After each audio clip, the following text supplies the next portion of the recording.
What's going on, everyone? Welcome back. Today we're doing another gameplay breakdown on how to win more games in Apex Legends. This series has always been about helping you learn some decision making, some game sense, and what I'm doing in my games so I come out on top. This is kind of the hardest thing for newer or less experienced players to get a grasp on, and that is, of course, game sense. This is the third time we have done this, and the previous videos will be in the description and they're on screen for you if you do want to check them out. We featured a Wraith and we featured a Revenant game. Today we're going to be featuring a Crypto in a duo game where both myself and my teammate honestly had a good amount of kills with some great teamwork and some great game management. I thought it would help you out. If you do enjoy this video or if you just want to support me, be sure to hit that like button. And with that out of the way, let's just jump right into it. So as we are dropping here, I will say for the most part, this game was pretty chill for us, killing a third of the lobby. And a lot of this is going to be talking about the game sense again and kind of overall managing of your game. For starters, we're landing at one of, if not my favorite drop spot on Olympus, and this is going to be Energy Depot.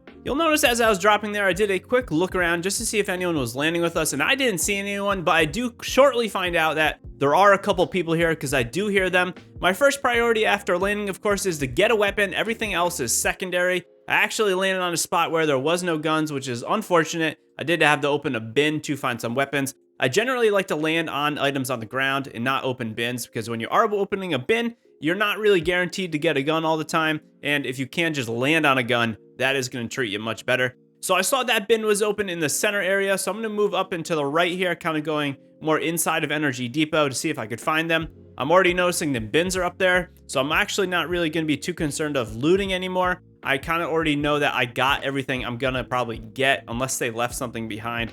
I'm really just trying to find the enemies right now. And I know that they kind of left this upper inside area of Energy Depot and they're kind of wrapping around us. So we're kind of doing like a circle right now where we're both rotating in the same direction.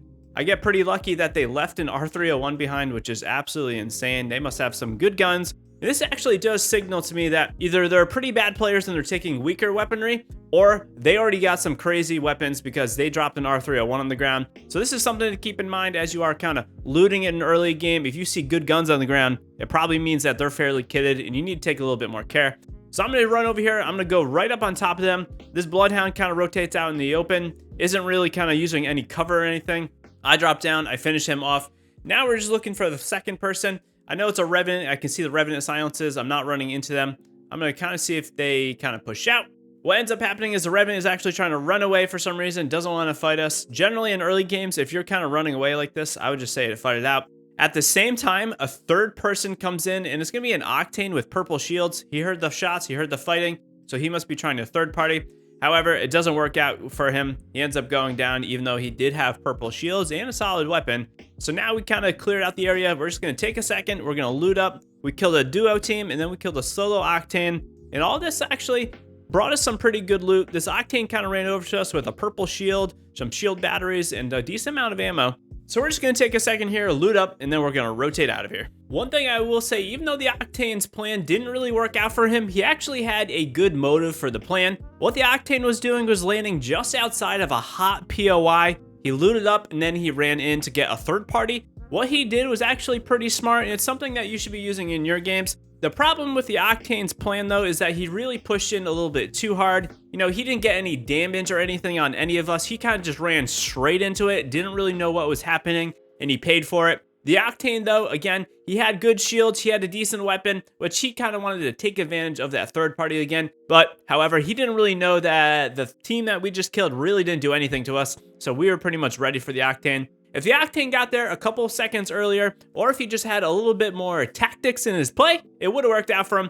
And this is definitely something that you should be doing in your games. If you're a third party early game and you know you got solid loot, definitely make the push and head on over there. So I'm here leaving Energy Depot, and this is generally where I go after leaving Energy Depot. I like to kind of just rotate towards Hammond Labs. And what we're going to do here is actually kind of rotate up towards the graveyard.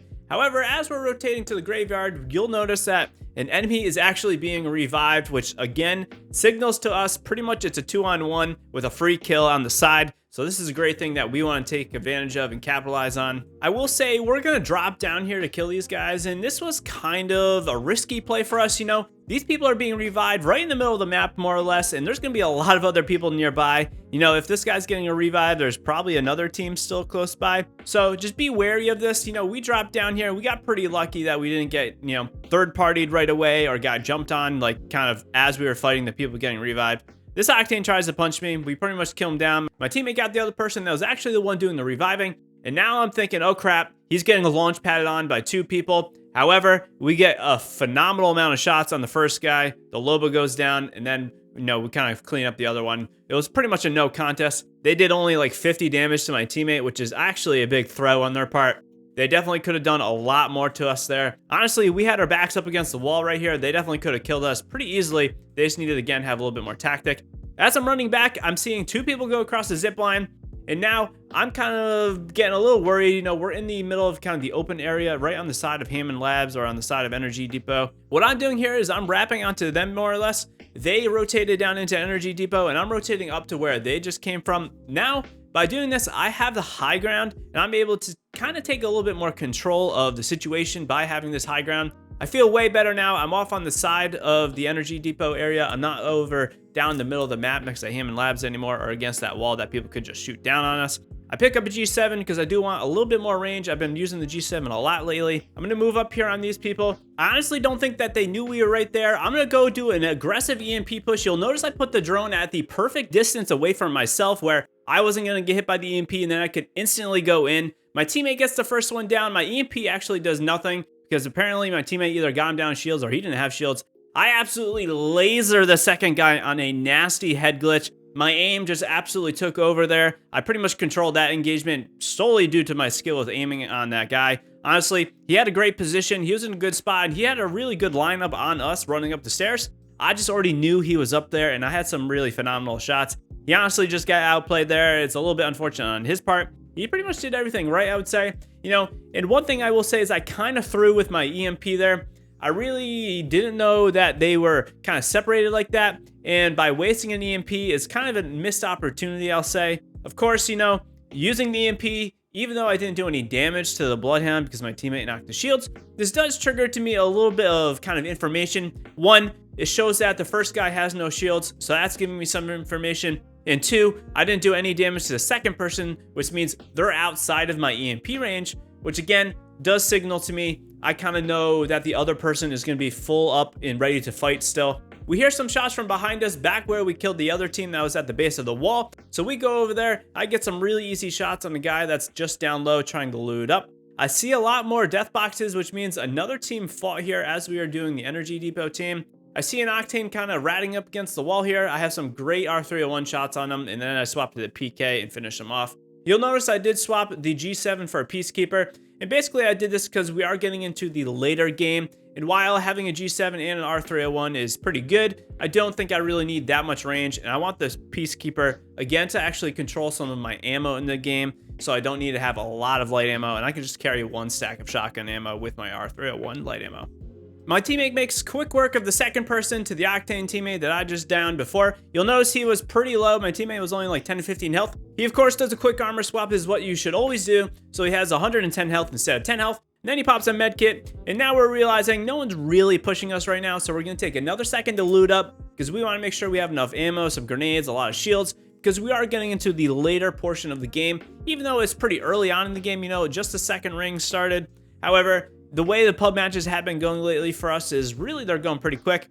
I'm now kind of just analyzing the match. I'm thinking about the circle. I'm thinking about how many squads are left. There's 5 squads left, but less than 10 people, which triggers to me that there's a couple solos out there. At least 1 solo, of course. I'm now just kind of looking around, trying to find people. I don't really see anyone. I don't hear anything. I'm thinking there's probably someone in Hammond Labs maybe, but I don't really know for sure. You know, we did just do a lot of fighting in Energy Depot and then again right outside of Energy Depot. I'm going to quickly pop my drone here, look at the sign. I don't see any teams nearby. This triggers to me a few things. One, there's no one nearby, so I can rotate with pretty much safety and confidence that there's no one going to jump out on us from Hammond Labs. It also triggers to me that I don't need to go through Hammond Labs to clear the building to make sure no one's camping in there. And I'm basically just going to rotate to the zip line so we can take the zip line and get over the kind of tunnel tube transportation thingy that's sitting in the middle of the map. As I'm going up the zip line though, I see a duo rotating in from probably Estates is where they're coming from. I ping them. At the same time I'm pinging them and jumping off the zip line, I notice the one person does a slight sidestep and looks at me, which triggers to me that he saw me, they know we're coming, and when I come up to the corner, he's already looking at me. I get about 60 damage on them, and they don't really do anything to me, which is great.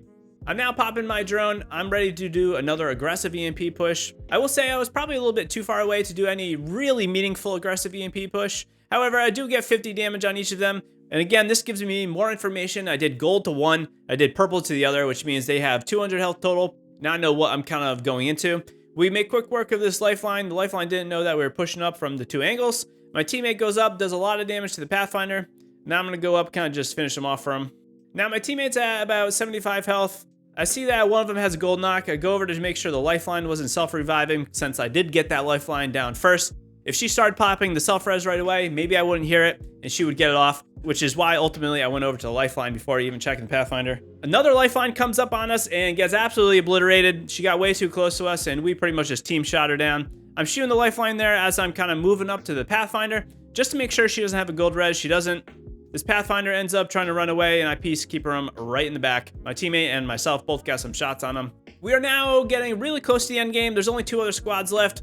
I know that there's probably no one else really close by, but I don't know for sure. So I am just gonna really quickly loot the boxes. There's honestly not much I really need in this game anymore. I have a good amount of shields, I have a good amount of ammo. I am maybe thinking about taking maybe a couple more grenades at this point because I don't have any grenades. After I do a quick loot up, I grab the grenade. I'm just gonna start looking around for people, see if they're nearby. Maybe they're gonna try to third party us since we did just fight 4 people right there in between kind of Bonsai, Array, and Estates. Where we are right now, I don't really love rotating up this big hill with a couple buildings on the bottom.